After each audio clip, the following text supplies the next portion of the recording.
할렐루야. 살아계신 하나님께서 오늘 참여하신 우리 성도님 한 분 한 분을 만나주시고 또 복주십니다. 그 하나님께서 이 시간 참여하신 우리 성도님 한 분 한 분에게 은혜와 축복을 내려주시기를 주의 이름으로 축원합니다. 오늘 성경 본문에 있는 말씀을 보면 모세의 어머니 요게벳이 아기를 낳았는데 그 아들을 나일강에 갖다 버릴 수밖에 없는 상황이 됐습니다. 그래서 나중에 돌려받긴 했습니다마는 자기가 낳은 그 아들을 나일강에 갖다가 버렸습니다. 어떻게 이처럼 자기 사랑하는 아들을 죽을 수밖에 없는 나일강에 갖다 버렸을까요? 그리고 그 버렸을 때 하나님께서 어떻게 역사를 하셨을까요? 여러분 궁금하시죠? 우리도 이 세상을 살아가면서 소중하다고 생각하는 것들이 있습니다. 그 중에 가장 소중하게 생각하는 것이 여러분 자녀들입니다.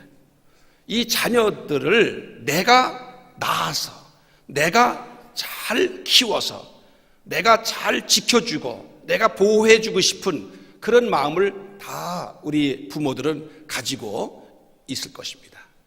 그런데 하나님께서는 그렇게 소중한 자녀를 하나님께 맡기라는 것입니다. 내가 지키고 내가 보호하는 것은 어느 정도까지는 할 수 있을지 몰라도 우리는 한계를 가지고 있기 때문에 더 이상 우리의 힘으로 능력으로는 자녀를 지켜줄 수가 없습니다. 자녀뿐만이 아니라 우리는 내 자신의 건강도 그렇습니다. 내가 건강해 보려고 운동도 하고 또 약도 먹고 또 건강 좋다는 거 다 우리가 먹으면서 건강을 내가 지켜보려고 하지만은 그러나 이 건강도 하나님이 나에게 건강을 주시고 하나님이 나에게 건강한 몸으로 살아갈 수 있도록 해 주셔야 그것이 온전한 건강인 줄로 믿습니다. 우리 노후도 마찬가지예요. 노후 대책을 세웠다는 분도 있고 또 세우지 못한 분도 있을 건데 내 인생의 노후도 하나님께 맡기시기 바랍니다. 하나님께서 지켜주시고 도와주시고 내 노후의 삶을 오히려 복되게 하신다는 사실을 꼭 기억하시길 바랍니다. 직장도 마찬가지입니다. 사업도 마찬가지입니다. 내가 직장 사업을 내 힘으로 내 능력으로 내 지혜로 그 직장 생활하고 사업을 한다고 생각하면 힘들고 정말 사업 때문에 직장 때문에 노심초사하고 밤에 잠을 이루지 못하고 고민할 때가 있습니다. 그래서 이런 모든 것을 하나님은 하나님께 맡기기를 원하십니다. 요게벳이 자기 아들을 나일강에 버리듯이 우리는 지금까지 소중하다고 생각하는 자녀나 건강이나 노후나 직장이나 사업을 하나님 앞에 던지시길 바랍니다. 던진다는 말은 맡긴다 그런 뜻입니다. 요게벳이 던지듯이 우리는 하나님께 맡겨드려야 되는 것입니다. 사랑하는 성도 여러분, 이 요게벳이 지금으로부터 3,500년 전 이스라엘 민족이 에집트에 가서 정착한 지 400년 되는 해에 이집트의 왕 파라오가 히브리 여인이 아기를 낳을 때 딸이면 살려주고 아들을 낳게 되면 나일강에 갖다 버리라, 나일강에 갖다가 던져 죽여라, 그런 명령을 내립니다.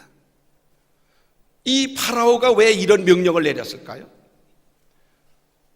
이스라엘 백성들이 에집트에 와가지고 400년이라는 세월을 사는 동안에 하나님께서 그들에게 복을 주셔서 인구가 팽창을 하고 이스라엘이 점점 번창해 나가니까 위협을 느낀 이 파라오가 이스라엘 인구 말살 정책의 일환으로 그런 명령을 내린 것입니다. 그래서 이스라엘 가정에는 아들을 낳아서 나일강에 갖다 버리고 난 후에 그 부모들의 통곡 소리가 천지를 진동하고 있는 바로 그때에 요게벳이 아기를 낳은 것입니다. 아기를 낳고 보니까 너무 아기가 잘생겼어요. 너무 아기가 아름답게 생기고 너무 건강하고, 이런 아이를 어떻게 나일강에 갖다 버리냐. 그래서 숨겨서 그 아들을 키웠습니다. 한 달이 지나 두 달이 지나 석 달이 되니까 이 아기의 울음소리가 점점 우렁차지기 시작했습니다. 더 이상 숨길 수가 없는 상황에 이른 것입니다. 만약에 이 아이를 숨겼다고 하는 사실이 발각되면 그 파라오의 신적인 권위를 가진 왕의 명령을 거역했다고 하는 이 일로 인해서 그 온 가족은 말할 것도 없고 이 사실을 신고하지 아니한 이웃 동네 사람들까지 다 죽임을 당하는 이런 상황에 이른 것입니다. 그래서 이제는 더 이상 어떻게 할 수가 없어서 나일강에 갔다가 버릴 수밖에 없는 그런 상황에 이른 것입니다. 요게벳이 아기를 잉태했을 때 하나님, 제발 이 아기는 딸이 되게 해주세요. 아들을 낳게 되면 죽일 수밖에 없는데 전 감당할 수가 없습니다. 딸을 낳게 해주세요. 그렇게 간절히 기도를 했지만 낳고 보니까 아들이었어요.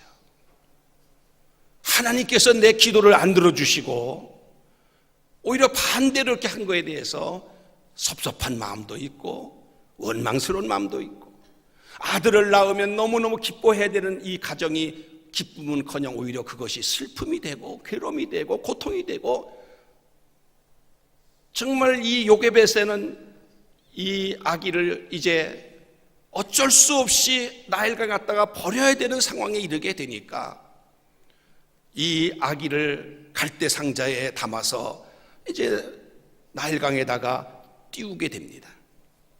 그때의 그 아기의 얼굴을 보니까 이 아기는 자기가 어떻게 되는지 아는지 모르는지 평온한 얼굴로 새근새근 잠을 자고 있어요. 이런 아들, 내가 낳은 이 아들을 내 손으로 죽음의 자리에 이르게 한다고 하는 것은 너무너무 가슴이 메어지는 것 같은 그런 고통이 그에게 밀려왔습니다. 정말 그 갈대 상자가 하나의 아기의 요람이 아니고 이제는 이 아기의 관이 됐다는 사실에 기가 막힌 것이었습니다. 여러분 한번 상상을 해보십시오. 만약 내가 요게벳이라고 하면 어떤 마음을 갖게 될까? 그 우리가 정말 그 상황을 아무리 내가 이해하려도 이해하기 힘들 만큼 고통스러운 그런 장면입니다.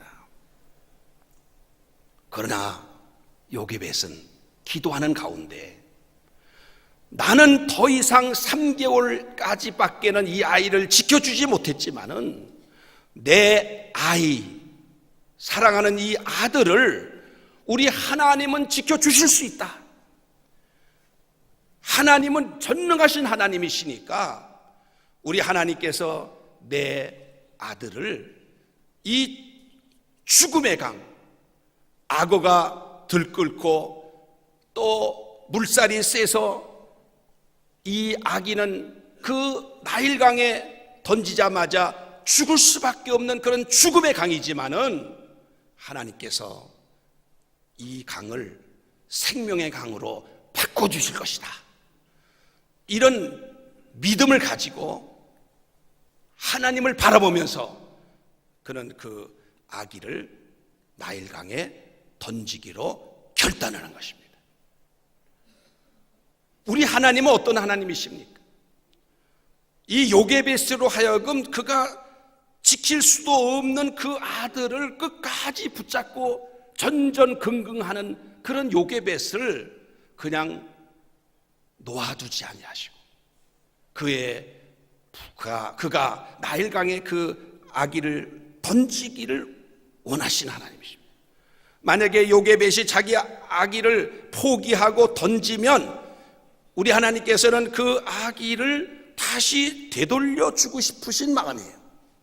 되돌려 주되 전에는 남이 볼까봐 숨어서 젖을 먹이고 아기가 울면 가슴이 털컥 내려앉고 참 불안한 가운데서 아기를 키웠지만은 이제 하나님은 이 요게벳으로 하여금 마음 놓고 떳떳하게 젖을 물리고 떳떳하게 아기를 키울 수 있도록 안전하게 그 아기를 보호해 주고 싶으신 마음이 있었습니다. 그래서 요게벳으로 하여금 그 아기를 이 나일강에 던지게 하시고 또 그 아기를 다시 되돌려주는 하나님의 놀라우신 절묘한 그런 역사를 우리가 성경에서 보게 되는 것입니다. 우리 하나님은 얼마든지 죽을 수밖에 없는 사람도 살리시는 하나님이십니다. 나일강이 죽음의 강이라고들 말하지만은 생명의 강으로 바꿔줄 수 있는 전능하신 하나님이십니다. 하나님께서는 생명 싸개로 이 아기를 싸주시고 지켜주시는 하나님이십니다. 하나님이 어떻게 하셨죠? 바로 그 시간에 바로의 공주가 목욕을 하라 나일강으로 시녀들을 데리고 오게 하셨습니다. 바로 궁에도 목욕탕이 있겠잖아요. 그런데 그날따라 우리 저 나일강에서 시원한 바람을 쐬우면서 우리 목욕 한번 가자 그래가지고 이 바로의 공주가 목욕을 하러 나온 것입니다. 이 바로의 공주라고 성경은 기록되어 있지만은 사실 이 이집트는 왕족끼리 결혼합니다. 그래서 남매가 결혼하고 그 피가 섞이지 않게 하려고 하기 때문에 친족 결혼을 합니다. 그래서 이 공주는 사실상 중전입니다. 그런데 이 중전은 자기 후사가 없습니다. 후사가 있어야 자기 권력을 계속 유지할 수가 있는데 후사가 없어서 마음에 답답하고 그런 생활을 하고 있는 과정에서 지금 이 나일강으로 목욕을 하러 나왔는데 저 갈대 상자 안에 아기가 우는 소리가 들립니다. 보통 다른 때 같으면 벌써 그 아기는 히브리 여인이 낳은 아이라는 것을 잘 알기 때문에 오늘 모처럼 목욕을 나왔는데 재수 없구나 딴 데로 가자 그럴 수 있는 그런 사람인데 그날따라 저 상자를 건져오너라 그랬어요. 시녀들이 건져다가 그 공주 앞에 놓고 뚜껑을 열어보니까 아기가 앙 우는 거예요. 그런데 그 아기가 너무 불쌍한 거예요. 이 아기가 너무 잘생겼고 너무 건강하고 그 순간에 이 바로 공주의 마음에는 이 아이를 내 양자로 삼아야 되겠다. 내 아들로 삼아야 되겠다. 그래서 내 후사로 삼아야겠다. 그런 마음이 확 드는 거예요. 히브리 여인의 아들이구나. 어디 유모를 좀 구할 수 없느냐. 그러니까 그 누나 미디암이 쪼르르 달려가서 제가 히브리 여인 중에 이 아기를 젖을 먹일 수 있는 유모를 구해다 드릴까요? 그래. 그래서 불려온 사람이 누굽니까? 바로 그 아기를 낳은 친어머니 요게벳이었어요. 요게벳에게 그 아기를 맡기면서 이 아이를 데려다가 젖을 먹여라. 그러면 내가 삭스를 주겠다. 이러고 이 아기를 돌려주는 거예요. 요게벳은 그 아기를 자기가 데려와서 이제는 떳떳하게 젖을 먹이고, 젖을 먹이는데 양육비는 바로 궁에서 다 나와요. 양육비까지 받아요. 내가 키우면은 무서워서 불안해서 숨어서 키울 수밖에 없고, 또 먹여봤자 뭐 영양분이 있는 젖을 먹이기 힘든데 유모에게도 영양분을 잘 섭취시켜야 된다고 또 좋은 음식을 유모한테도 공급을 해주고 말이죠. 그리고 유아용품들을 보내주고 장난감까지 보내주고, 어떤 장난감인지 분명히 보내줬을 거예요. 장난감도 보내주고. 그리고 이 아이는 이제 공주의 아들이기 때문에 왕자란 말이죠. 왕자이기 때문에 이집트 군사들이 와서 보초를 쓰는 거예요. 누가 이 아이를 혹시 해치면 안 되니까 지켜주고. 아니, 세상에 이런 보호가 어디 있어요? 하나님은 이처럼 보호하실 때는 완벽하게 보호하시는 거예요. 우리 인간은요, 아무리 내가 완벽하게 한다고 해도 허점이 있고 부족한 점이 있는데 하나님은 그렇게 하지 않아요. 아주 완벽하게 그렇게 보호해 주시는 거예요. 제가 잘 아는 목사님의 교회에 방수진이라고 하는 학생이 하나 있는데, 그 학생은 어렸을 때부터 그 아버지가, 부모님이 너는 주일을 꼭 성수해야 된다. 주일날이면 너는 교회 가서 하나님께 예배 잘 드려야 된다. 그렇게 이 아이를 교육을 시켜서 어렸을 때부터 교회를 주일날이면 빠짐없이 잘 나왔어요. 고3이 됐어요. 고3이 되면 그동안 교회 잘 나오던 학생들도 부모들이 야, 너 고3 하냐? 그러니까 대학에 합격하면 너 교회 나가. 이제 너는 공부해. 그래서 집에 붙잡아 놓든지 학원을 보내든지 되게 그래요. 중직의 자녀들도 그렇게 하는 경우가 있습니다. 그런데 이 아버지는 이 아들에게 무엇보다 하나님 제일 잘 섬겨야 된다. 주일날이면 하나님께 예배 드리는 것이 1순위다. 가르쳐서 고3이 됐는데도 교회 와서 예배 여전히 드리고 학생회장으로서 교회에서 거의 시간을 주일날은 보냈어요. 근데 수능 시험이 이제 다가왔대요. 수능 시험이 며칠 남질 않았는데 신종 플루라고 하는 유행병이 돌기 시작을 했는데 이 수진이가 그만 신종 플루에 걸렸어요. 그 격리 수용이 된 거예요. 이제는 수능 시험 자체를 볼 수가 없는 상황에 이르게 된 거예요. 그러니까 교인들도 그렇고 안 믿는 사람도 그렇고, 야, 저거 너무너무 극성 부리고 아이를 갖다가 주일날 그렇게 교회를 보내더니 또 신종 플루까지 걸려가지고 하면서 혀를 쭉쭉 차면서 저러면 안 되는데 그랬어요.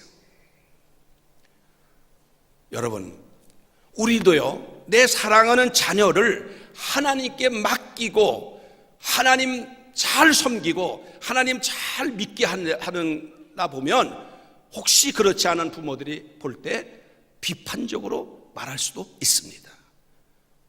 아무리 교회 나가서 예배 드리는 것도 좋지만 저렇게 할 필요가 있냐 할 그런 경우도 있어요. 그러나 여러분, 오늘 이렇게 여러분이 주일날 교회 와서 예배를 드린다고 하는 이 자체는 여러분 인생 전체를 하나님께 맡겨드린다라는 하나의 표현인 것입니다. 여러분이 하나님 앞에 나와서 예배를 드리는 것은 그저 단순히 1시간 예배 드리고 하는 것이 아니라 내 인생 전체는 하나님의 손에 달렸습니다. 내 생사화복은 하나님의 손에 달렸습니다. 내 인생 전체를 하나님께 맡깁니다. 그런 표시가 바로 주일날 여러분이 이렇게 나와서 예배드리는 거예요. 그래서 하나님은 여러분을 아주 귀하게 여기시는 거예요. 여러분이 11조를 드리는 분들이 대부분입니다만은 11조를 드리는 것은 내가 가지고 있는 모든 소유는 내 것이 아니라 하나님의 것입니다라는 하나의 표현이 11조를 드리는 거예요. 그래서 11조 신앙을 가지고 사는 사람은 일생을 하나님께 맡겼어요. 모든 먹는 문제, 입는 문제, 자는 문제 등등 여러 가지 다 하나님이 책임져 주신다라는 확신을 가지고 믿음 가지고 하는 그런 모습으로 11조도 드리는 거예요. 그런 사람들을 하나님이 어떻게 생각하시느냐? 이런 하나님께 자녀를 맡긴 사람들에게는 그 자녀를 하나님이 지켜주시고 도와주시고 은혜를 주시는 거예요. 하나님 앞에 나와서 예배드리는 성도들이 정말 하나님께서 주시고자 하는 은혜가 얼마나 큰 것인가를 깨닫게만 된다면 우리는요 정말 하나님 믿는 것이 얼마나 귀중한 일이고 교회 나와서 예배드리는 얼마나 소중한 일인가를 알게 되는 것입니다. 하나님은요 내가 나에 대해서 아는 것보다 훨씬 나에 대해 잘 아십니다. 나는 나의 과거와 현재를 어느 정도 일부분을 알지만 내 미래는 몰라요. 여러분의 자녀들의 과거와 현재는 하나님이 우리가 알지만 내 자녀의 미래는 몰라요. 그러나 하나님은 나의 인생의 미래를 아시고 여러분의 자녀들의 장래를 아시는 하나님인 것을 기억하시기 바랍니다. 그래서 여러분들이 정말 하나님께 모든 것을 의탁하고 하나님께 맡기고 살게 되면 하나님이 여러분들에게 주시는 은혜는 상상을 초월하는 것이에요. 영적으로 하나님을 잘 믿는 믿음의 복을 주실 뿐만 아니라 마음의 평안을 주시고 기쁨을 주시고 여러분의 자녀들에게는 지혜와 명철을 주시고 여러분의 육신의 건강을 주시고 하나님께서 우리에게 그런 복을 주시는 거예요. 그래서 우리는요 이 세상 살면서 하나님 잘 섬기게 되면 하나님 우리들에게 복을 주시는데 영적으로 혼적으로 육적으로 복을 주시는 거예요. 전인적인 복을 주시는 하나님이십니다. 이 하나님 믿으시면 크게 아멘 하십시다. 그래서 여러분의 자녀들 주일날 되면요 1순위가 교회를 가는 것이라고 가르쳐야 돼요. 할 일이 많이 있죠. 그러나 1순위는 교회 가서 하나님께 예배를 드리는 거예요. 그것도 잘 드리는 거예요. 우리 성도들도 마찬가지입니다. 주일날 되면 무조건 교회 와서 하나님께 예배 드리는 게 1순위입니다. 하나님을 우선주의로 여러분이 섬기면 하나님도 여러분을 귀하게 여기십니다. 여러분 주일날 교회 올 때 늦지 않도록 조금 더 부지런을 하게 일찍 출발하십시오. 그래서 하나님께 온전한 예배를 드립시오. 하나님 예배를 제일 기뻐하십니다. 하나님은 예배 드리는 사람들을 찾으신다고 그랬어요. 누가 예배를 잘 드리는지 우리 하나님은 찾으신다고 그랬어요. 여러분을 하나님 보실 때 하나님 마음에 기쁨이 있고 흡족함이 있다면 우리 하나님이 우리에게 뭐는 못 해주시겠어요? 다 해주시는 하나님이신 줄로 믿습니다. 여러분의 자녀들 주일날 어리면 데리고 나오십시오. 함께 나오셔서 같은 시간대에 장소만 달리해서 예배를 드리고 끝나면 데리고 또 집으로 가십시오. 좀 자녀가 성장했으면 여러분의 자녀들을 교회 가도록 잘 관심을 가지고 권면하십시오. 교회 가서 예배를 드리고 오면 칭찬해 주십시오. 다른 칭찬보다 예배 참석한 그 일이 가장 칭찬받을 일이기 때문에 칭찬하십시오. 그리고 오늘 교회 가서 하나님 말씀 잘 배웠니? 하면서 물어보고 관심을 가지면 이 자녀가 자기 교회에서 한 얘기를 할 거 아니겠습니까? 그러면 그래 잘했다. 다른 때에 용돈을 주고 선물을 주지 말고 그럴 때 할아버지 할머니 또는 엄마 아빠가 용돈을 주면서 그래 너 오늘 참 잘해서 내가 기뻐서 너한테 이거 용돈 주는 거다. 너 선물 이거 주는 거다. 그러면 이 자녀들이 교회 가는 것이 기쁘게 생각하는 거예요. 어렸을 때부터 교회 가서 예배드리는 게 습관화되면 어른이 돼도 하나님을 섬기는 하나님의 자녀가 되는 줄로 믿습니다. 요즘 우리 새벽에 사사기를 읽고 있는데 사사기에 보니까 그 하나님의 역사를 봤던 1세대들 때까지는 하나님 잘 믿었어요. 그런데 그 후대로 와가지고 하나님을 다 잊어버려서 하나님 섬기지 않고 우상 섬기다가 형벌을 받고 심판을 받고 외적에 침입해서 억압을 받는 이런 얘기가 나와요.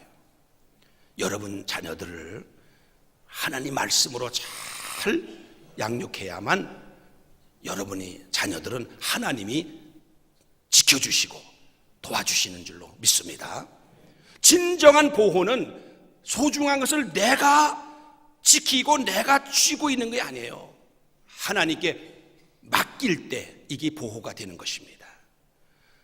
진정한 보호는요, 내가 소중한 것을 쥐고 있는 것이 아니에요. 하나님께 맡기면 하나님은 더 좋은 것으로 우리에게 채워주시는 거예요. 하나님께서 우리 대림교회 성도 여러분 가정에 정말 그런 은혜가 있기를 바랍니다. 자녀들에게 복 주시길 바랍니다.